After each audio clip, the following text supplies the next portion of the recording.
Drama and hubris, those familiar staples of boxing, returned to the ring in Riyadh when the heavily favored Deontay Wilder lost in an embarrassingly one-sided fight, with Wilder looking a shell of his former self, as his technical flaws were accentuated more graphically than ever before.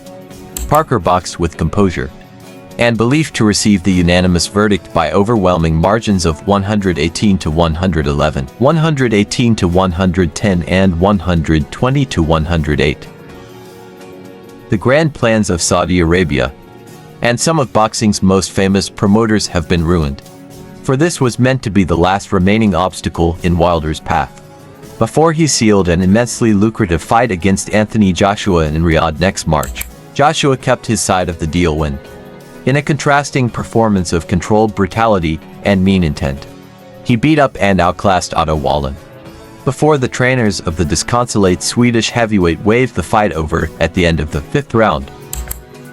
There could be little doubt that Joshua would have added the far more illustrious name of the American to his resume had their heavily anticipated fight not been pushed back to March. Wilder barely threw a punch in the first round as he took a long and circumspect look at Parker, who had previously won a version of the world title.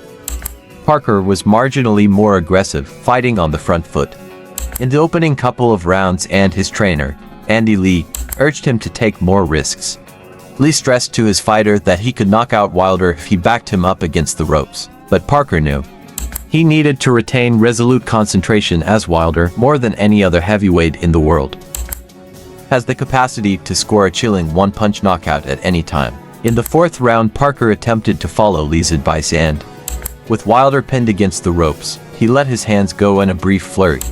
He nailed Wilder more effectively with an overhand right close to the end of the round, and, momentarily, it looked as if the American was unsteady on his long, spindly legs. Wilder shaded the 6th round, but he was far behind on the scorecards as they moved into the second half of a strangely lopsided bout. He was clearly hoping to detonate a huge right which would knock Parker cold, but the best punch of the round again came from Parker. Wilder finally caught Parker with a heavy blow in the 8th, but the New Zealander absorbed the impact. A minute later, Parker unleashed a ferocious barrage of punches, beginning with a huge right hand which rocked Wilder. Parker followed up and Wilder reeled against the ropes.